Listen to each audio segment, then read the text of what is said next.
Today, we're going to tackle one of the biggest questions out there, but with a really interesting new lens. How do we get wise? It turns out there are pretty much two fundamental ways of thinking about it. And once you see them, you might just look at your own life a little differently. So let's just start right there. Think about it for a second. Is wisdom something you achieve with a map and a plan, like you're climbing a mountain? Or is it more like tripping over a treasure chest you never even knew was there? That's the big question, right? Is it planned or is it an accident? This whole thing really boils down to two big competing ideas. On one side, you've got what we can call wisdom on purpose. This is the structured, intentional stuff.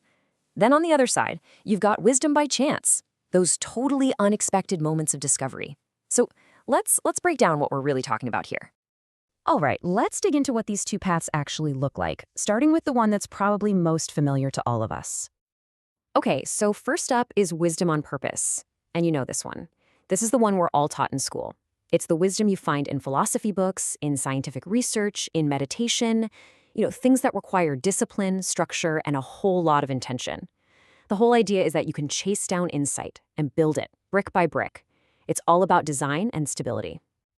And then there's the total opposite, the wild card, wisdom by chance. This isn't about your 5-year plan. This is what happens when life throws you a curveball.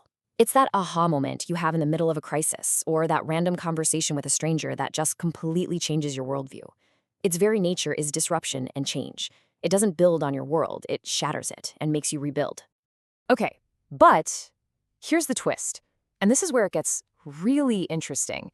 Neither of these paths is foolproof. Actually, if you lean too hard into either one, you end up in a pretty bad place.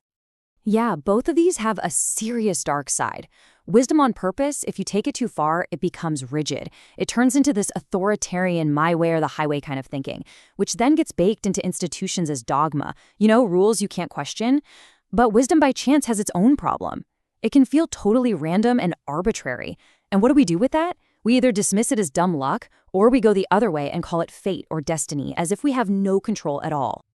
And this all points to something even bigger. Something we don't often think about.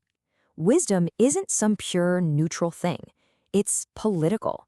It's a battlefield where people with power get to decide whose knowledge is legitimate. So who gets to say what's wise? Whose structured system becomes the law of the land, and whose random insight gets written off as crazy talk? So if both paths have a dark side, are we just stuck? Well, maybe not. What if we've been looking at this all wrong? What if the tension, the conflict between these two ideas isn't the problem? What if it's the solution? This is where a thinker like Albert Camus comes in, and he offers a really powerful way to think about this. For Camus, the universe is basically absurd. We desperately want meaning, but the universe just gives us silence. So in that context, any search for wisdom, whether you're planning it out or stumbling upon it, is an act of rebellion. It's us looking at the meaninglessness and saying, nope, I'm going to make meaning anyway. And this idea gets a brilliant name from another philosopher, Louis Althusser. He calls it the encounter. Here's a great way to think about it. Imagine rain falling in a desert. That's pure chance, right? It could fall anywhere. But if that random rain just happens to fall into a dry riverbed, a pre-existing structure, it doesn't just evaporate. It carves a canyon. It creates something new and lasting. Althusser says that's where real change happens. Not from chance alone, not from structure alone, but in that magic moment where they collide. Okay, that sounds cool in theory, but how do we actually do that? How do we set ourselves up for one of those encounters? Well, this leads us to a really practical, powerful idea, a way of living that combines the best of both worlds.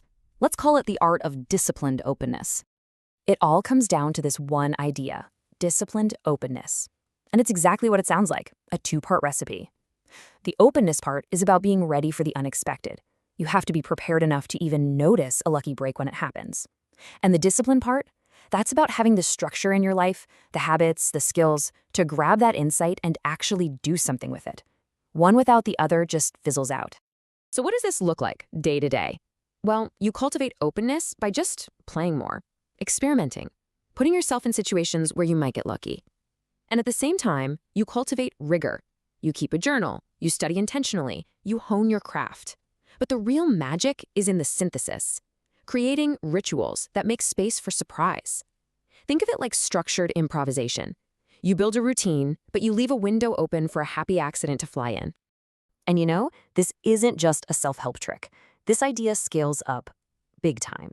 Think about it. We could build social systems that are actually flexible enough to handle a surprise crisis. We could have schools that teach kids both how to analyze a problem rigorously and how to improvise a creative solution. And, crucially, we have to resist this modern urge to turn every lucky break into just another productivity hack. So, when you boil it all down, what's the big takeaway? It's this. Chance and purpose, they aren't enemies locked in a fight. They're dance partners.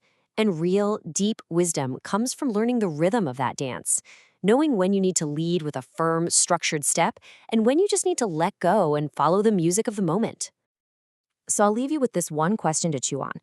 Think about the structures in your own life, your job, your craft, your routines. Think about all that discipline you've built. Now ask yourself, what happy accident, what unexpected insight is that discipline just waiting to catch?